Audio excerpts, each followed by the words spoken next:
Hello, Scott McCabe here, reporting for the Irish Punt, and I am delighted today to be joined by a fellow Irishman and a fellow Dubliner, Ben Kiernan.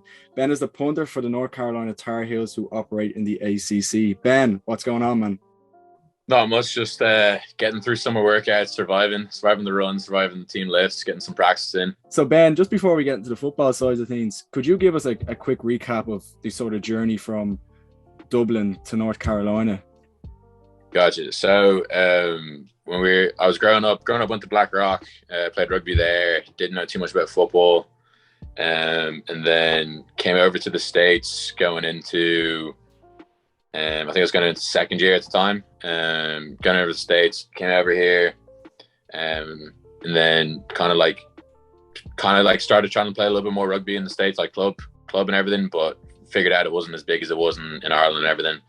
And my mum met a coach at a supermarket, and he comes up to my mum and he goes like, "Your son's like the new guy at the school, yeah?" And I was like, "Yeah." He tells my mum to bring me out to tryouts. The next day I come out to tryouts and started playing football, had pads on. They've been playing like offense, defense, everywhere pretty much. And on the last day of tryouts, they lined everybody up across the field, and they said they wanted everyone to kick the ball as far as they could. And as it was, I was the last person in the line to kick the ball. Okay. And I was watching them miss the ball when they were dropping it, like going kick it like 20 meters and everything. I get the ball, kick it from one sideline to the other, and then the coach like, "Yeah, like you're our guy." So I was pretty successful my first 2 years, punting and kicking. And then after my second year, I started taking it a little bit more seriously. I like on Twitter, I started getting coaches DMing me and being like, "Come on visits, send us videos of you kicking. We want to see you more." So I started working out with a guy called Dan Orner, who's the same guy I work with now. He's more of like specialist kind of guy, like minor details. So I worked with him for about 2.5 years, 3 years. And he kind of like taught me everything, helped me through the recruiting process. I went on visits to a handful of schools all around America. Got to know a whole bunch of coaches, got to know a whole bunch of players, and saw a whole bunch of like facilities throughout the whole thing.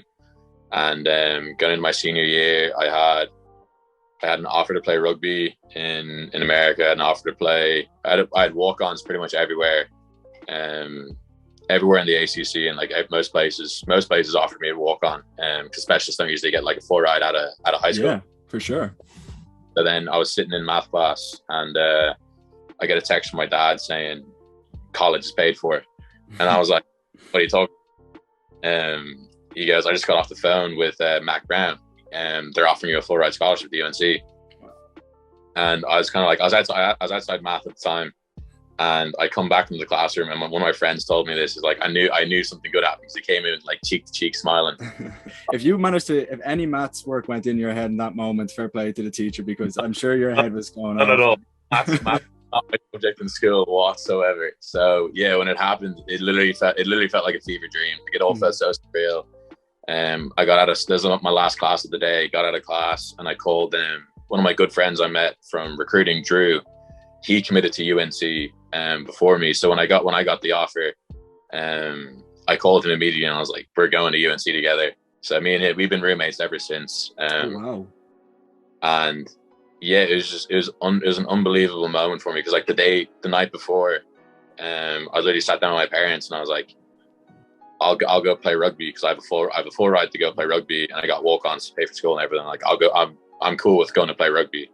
And then that happened, and then life just flipped upside down from there. Started freshman year, and there we go. What wows me, and when I was doing research and seeing your story, you go to this high school, and suddenly you're the number 2 prospect in the nation of punting. Yeah. How does that happen? Because these are kids that from 4 or 5 years old, they're studying the game, and you came over, and in Ireland, when you were in Blackrock, you play rugby. Do you think rugby gave you the edge in that sense? Or like, how did you get a grasp of the game that quickly? I think so. When I was a kid growing up, I was born on the same day as Brian O'Driscoll, and for some reason, I was a bigger boy when in my youth, so I was a prop and a hooker. So for some reason, whenever I was in my backyard, just like messing about and everything, as like most do, I'd be sitting there thinking I'm like running a guy or Brian O'Driscoll, making plays, like doing chip kicks, kicking for posts, doing everything. And I did that like probably every day whenever I was like instead of doing homework or something, I was doing that. So I think when I moved to the States, playing at Rock as well gave me a huge edge, just like the competitiveness of like making the A team, B team, or whatever. You just like from like that, it's competitive from second class. A team is what you strive to be. So whenever I went to camps and I saw these other kids, I kind of like figured out who was like the best guys in there, and I was like, I want to go head to head against you. Like I want all the smoke, essentially. Tackle it on, like head on, like just go for it. Yeah. Okay. Yeah. So then my junior year, I found out about this guy called Chris Saylor, and he does like a bunch of rankings and everything. Like he'll give you the ranking, he'll do everything. The guy you usually go to, Dan Orner, he's all form technique. He doesn't do any rankings, doesn't do anything, but he'll vouch for you to college coaches. So Chris Saylor as well. So I go to the Chris Saylor camp in North Carolina, and I do pretty well. The first time being there, first time he ever saw me, and he ranked me at 8th, and I was like, I'm a lot better than that. I like to do a lot of the guys, I can beat them. So he has this showcase camp where like hundreds and hundreds of kids go to Vegas and they stay there for 2 days, do this camp and everything. And it's all age groups, like college guys are there as well competing. And I go up there and I just completely like kill it. Like I crush it. We had a competition where you had 8 punts, you had to chart the 8 punts, and I averaged like 52 yards a punt. Okay. And then the guy who was second was like 42. So like I blew out everybody. And then we went to the one-on-one competition, and I made it all the way to the end. And like I was like one by one, I was like going against like Chris Saylor's like top guys, and I was like looking at them. And I'm like, I'm working. Like I'm just getting through them. And I lost in the finals off one ball to one of my good friends now, George. Like he just hit a bigger ball than me at the time. And I was like, you're like, I can't compete with that. Like it's just remarkable. And then in terms of learning about the game, the basics, you know, your earliest memory of football, do you kind of remember what that was? I mean, I know in a few interviews you'd mentioned Madden being playing a role in that. Was NFL and Red Zone, was that ever on the TV at home in Ireland, or was it just clean slate? The earliest thing I can remember about American football was when, I think it was the Ravens and the 49ers were playing each other in the Super Bowl when the lights went out, the blackout. Yeah. Watching that with my cousins. And I think when the blackout happened, we thought the game was over, so we just turned it off. But apart from that, me and my brothers had, for some reason, we had like Madden 11 or Madden 12. And we played whenever we got bored playing FIFA or like Rugby 08, we just popped that in. We'll give it a game. And then when we came to the States on holiday one time, I got a 49ers jersey. So like I always kind of had like a little bit of like football knowledge, but when I first came to play, I had absolutely no idea what I was doing. Like they had me playing like D end, and I was like, what do I do here? And they're like, just run after the quarterback. I was like, all right, fair enough. Didn't realize you could like blindside hit people. Yeah, I'd say that first hit was a bit of a shock anyway when you got that. Blocking was something crazy. I've had my fair shit. I've had my fair few of just like getting banged, like absolutely demolished. I've had my fair few of those where I come off the sideline a bit like shaky. My coach is like, head on the swivel, man. Head on the swivel. Well then, you know, speaking of moments like that, you know, you've been with the Tar Heels now since 2019. How would you describe your time punting for North Carolina? Is there any moments that stand out in particular that you were like, this is just awesome? First game, we played South Carolina in Bank of America Stadium, in Carolina Panther Stadium. And it was the first game Mac Brown was back, so like we had this huge buzz around North Carolina. It was fairly packed stadium as well. South Carolina had a bunch of fans there, and we line up. We walked through the tunnel. Literally feels like I'm walking out of the Aviva when I'm walking out of there. And I just like I wasn't like nervous or anything. I literally just had all this like energy just rush through my body. And I said this the Sunday after the game. We were watching film. They asked me what happened. And I was like, honestly, I blacked out. Like I had so much like energy going through me. I don't remember what happened. Like I had a decent game, but just like if I can remember like bits and pieces of what happened, but looking back at it, I'm like, I don't remember that happening. Like I don't remember me going out into the field at that spot there. Whereas like most games now, if you showed me where I was on the field, I can tell you what kind of ball I hit. What kind of ball you hit and who was in front of you and how the play ended. Whereas I suppose it's just getting used to that next level of like of sport nearly, you know, and a whole new world. And, you know, has your experience with North Carolina has been all mostly positive anyway, I'm assuming. And just how have the lads and teammates been with, you know, embracing an Irishman in the locker room? I'm sure they love that novelty. Like, oh yeah, they're loving it. They absolutely love it. They'll call me out sometimes because sometimes I'll be talking to them, and I'd say a little bit of like the American part of me would come out, and they'll be like, "Oh, you're sounding a little bit Southern now," and I'm like, "Oh, please no, God." Gotta stay true to the roots. Can't be losing that. I'd say Patrick's Day is a bit of fun as well over by you. Oh my God, they go absolutely insane, and they expect me to like just go completely ballistic on Paddy's Day, and I'm just sitting here. I'm like, I don't want to put my body through this. Yeah. Well, that's the athletic head, and you're going, no, my body, I got to do this. But I mean, Ben, you know, over here, I think it's quite funny because you know, you discuss kicking and punting, and when people watch NFL, they go, "Oh, that's the kicker," and you go, "There's a kicker and there's a punter." Not many know that that's two different positions, and punting is very much 0 to 100 real quick. Like, that's how it can go. And you know, last year you had no punts against Virginia, and then all of a sudden you're punting 7 times against Duke. How do you mentally stay focused on the sideline, not knowing if you're going to get a chance to go out there or not? It's kind of it's just like it's all mental mindset. And for me, a lot of things, like even when I was younger, I did this. I saw there's a Paul O'Connell pre-game speech where he goes like, "Once I cross those white lines, like I'm a different animal." So whenever I'm on the sideline, I'm kind of like taking it easy. I'll be like very lackadaisical, and then I'll keep an eye on the game. When we get to like third down, third and long, I'll start warming up, get some swings in, and get my leg warm. So then when we cross the line, like it's literally just I'm flipping a switch. All the crowd noise is completely gone. I don't hear a thing. Like all I'm seeing is the 11 guys in front of me, and I know what I need to do. So yeah, it's just like I can't really like describe it too well, but it's just like it's essentially flipping a switch once I step on that field. Like it's me just going out there being like nobody's going to stop me. I'm going to get my job done. Is there any NFL punters, you know, that you nearly base your game off, or you see and you're like, geez, I love what he does, or you know, aspire to be similar to him? One of the main ones I kind of like try to mimic my game off of was he's the Broncos punter right now, Sam Martin. He was at the Lions for a while. The guy, he trains with the same guy I train with. So Dan Orner trains like 7 or 8 NFL punters. So they'll come back and help out and everything.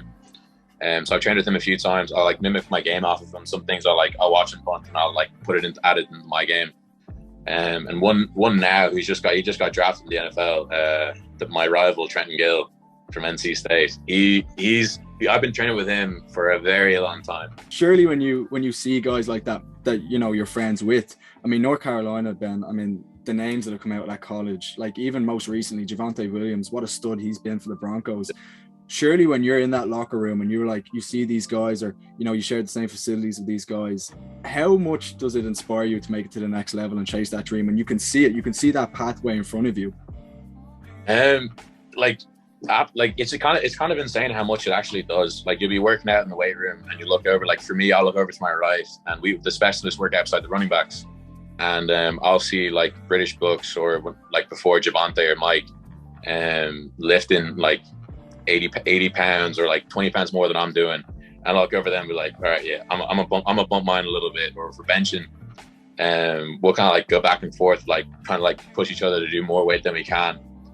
And running as well, like we'll be on like the last 2 reps of doing shuttles, and you'll kind of like look over at somebody and someone has their like hands on their hips or hands on their head, breathing heavy, and you just go like get your mind right, like we got 2 more, like lock in, and then just the like flip of a switch, they're back. It's like they're doing their first rep all over again.